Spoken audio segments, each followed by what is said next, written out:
Have you ever tried the Big Hit?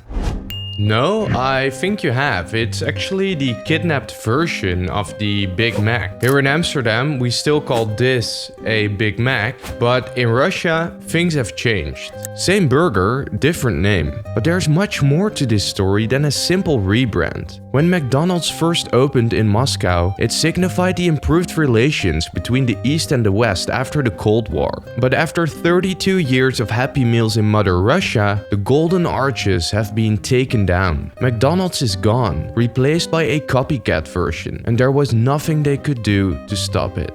This is how Putin stole McDonald's. Well, it's been 14 years in the making, and today, finally, McDonald's threw open the doors to its first restaurant in Moscow. And make no mistake, this was an event of major gastronomic proportions. It's January 31, 1990. Thousands of people stand in the freezing cold at Pushkin Square in Moscow. They're eager for a taste of something completely new, the Big Mac. It's very nice, I like it. Very good quality. The first McDonald's in Russia was an instant success. On opening day, they served 30,000 people, nearly 20 times as much as a typical restaurant. When McDonald's advertised 630 job openings, they received 27,000 applications. For Russians who had lived under a communist regime, it was a rare glimpse into the West. But the success didn't happen overnight. It took the American-Canadian businessman George Cohan 14 years of negotiations with Russian officials to get it done. In this day and age, it's nice when the people can come out and get meat, bread, potatoes, and milk of the highest quality. But after closing the deal to launch the first McDonald's, the real challenge started. Russia lacked the infrastructure for a fast food chain, and in the beginning, McDonald's had to import nearly all its ingredients. That's why they started training local farmers to raise cattle just for the McDonald's burgers. They also built a huge production hub on the outskirts of Moscow to source the ingredients locally. Setting up the infrastructure from scratch was a huge achievement, and it had never been done before by a Western company in the Soviet Union. In 32 years, McDonald's had grown to 850 restaurants across Russia. It employed 62,000 people directly. Russia made up about 7% of McDonald's global revenue, which was around 1.6 billion annually. But that all changed when the war broke out. Major news. After days on the razor's edge, Ukraine is now a nation at war. Just hours ago, Russian forces began their attack. President Vladimir Putin warning other countries that any attempt to interfere with the Russian action will lead to, quote, consequences they have never seen. It's February 24, 2022 when Putin launches a full-scale invasion of Ukraine. The world watches in disgust as cities are captured and many civilians lose their lives. For McDonald's in Russia, this was the beginning of the end. As images of the war spread, the pressure on Western companies to leave Russia increases. Outraged consumers flood social media and call for boycotts. Just days after the invasion, a poll shows that 3 out of 4 Americans wanted businesses to cut ties with Russia. Western companies had to act fast and weigh the cost of staying against reputational damage. In the first week of the war, global brands like IKEA and BP announced plans to exit Russia, but McDonald's, the symbol of American capitalism, kept its doors open. In early March, McDonald's executives gather in Portugal. A worried Oleg Peruf, the CEO of McDonald's in Russia, asks if they are considering leaving. The response is firm. Are you insane? Do you think we would ever exit Russia? Of course not, Oleg. But as the onslaught of Putin increased, so did the public pressure. Hashtag boycott McDonald's started trending. And on March 8th, they announced to temporarily close all its Russian restaurants. As a tribute to McDonald's, I'm going to have the very same meal I had 25 years ago when I had McDonald's for the first time.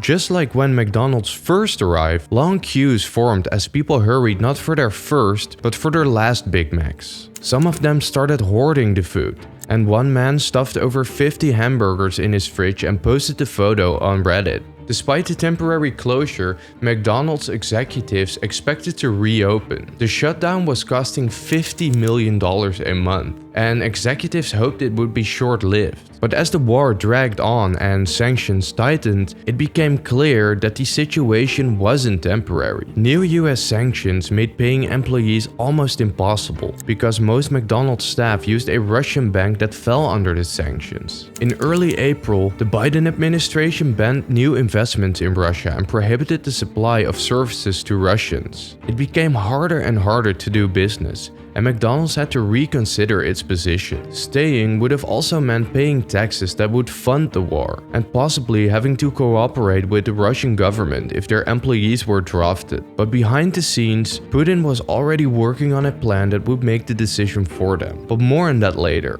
By May 16, the announcement was official. 2 months after pausing its operations in Russia because of the Ukraine invasion, McDonald's said today it will be closing all of its restaurants in that country for good. McDonald's says the humanitarian crisis caused by the war, the unpredictable business environment, and its own values make it impossible to keep operating in Russia. McDonald's was leaving for good. For George Cohan, who spent over a decade negotiating the entry into Russia, the exit was personal. It was the end of an era. It was the reversal of 3 decades of Western investment into the country, and it was a sign that business with Russia would never be the same again. But Russia wasn't ready to say goodbye to the Big Mac, and in the meantime, a new owner had already been found. So who was the man taking over this iconic brand in Russia? The first of the former McDonald's restaurants in Russia has opened in Moscow under a new name, which translates as Tasty and That's It. A week before McDonald's announced its exit from Russia, top executives were meeting potential buyers in Dubai, one of the few places where Russians could still travel unrestricted. Among the interested was Alexander Govor, a franchisor who had run 25 McDonald's restaurants in Siberia and kept them open even when the company shut down its operations. Govor was ultimately chosen to take over and paid what he called a token fee, far below market value. The deal required him not to use the McDonald's name, logo, or menu. After going back and forth with McDonald's over about 20 different name ideas, they eventually settled on Fukushino Itoshika, or Tasty and That's It. The opening of the chain was a big deal and happened on Pushkin Square, the same place where McDonald's golden arches went up for the first time 32 years before.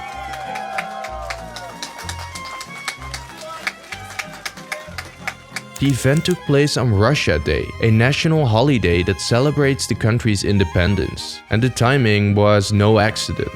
The Russian government accelerated the licensing procedure to get it done in time. They wanted to show that they could still be successful even under heavy sanctions. By the end of 2023, the chain had expanded with 10 restaurants. Govor and Oleg Perov, now CEO of this company, bragged that sales were higher than they had ever been under McDonald's, and that 99% of the ingredients were sourced locally. But it's no surprise that Fukushino Itoshika did well. It was basically still McDonald's. The French fries and the burger is the same as at the previous McDonald's, almost identical. The menu, the layout, and even the packaging look very similar. The Big Mac became the big hit, and the Big Tasty became the big special. Under the hood, the chain is an exact copy of McDonald's. It just operates under a different name.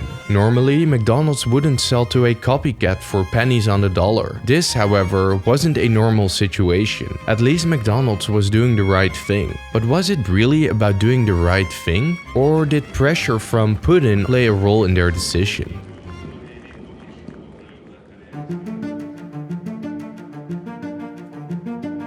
On March 5, 2022, so months before McDonald's made its decision to leave, the Kremlin introduced Decree 299. This law effectively gave Russian companies the green light to seize the intellectual property of Western brands without paying a dime. Putin basically proclaimed that Russians wouldn't get into legal trouble if they were to steal the IP from Western companies. For McDonald's, the decree was a ticking time bomb. Staying in Russia meant they could lose control control of their intellectual property, and there would be nothing they could do about it. Russian companies were already filing trademarks that closely resembled theirs. It was clear that many Russians were ready to take full advantage of Putin's decree. This forced Western companies into a tough decision: stay and risk having their brand stolen entirely, or sell the business to Russian buyers for pennies on the dollar. We know that McDonald's chose the latter and sold its operations to Alexander Govor for a symbolic amount. However, they did agree on an option to buy back its Russian restaurants for market value within 15 years of the initial sale.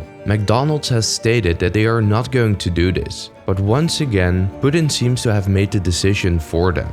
He has now also banned buyback clauses to unfriendly countries such as the USA, so getting back the restaurants is not an option anymore. Though McDonald's managed to get its successor to use a different name, not all companies were as fortunate. When Starbucks closed its stores in Russia, 2 Russians took over and rebranded them as Stars Coffee. Let's just say the similarities are obvious, and there are many more examples just like this. When the West imposes sanctions, Putin seems to find a way to set the terms. And while McDonald's may not have been stolen in the traditional sense, being forced to sell the business for a symbolic amount under these conditions doesn't feel all that different.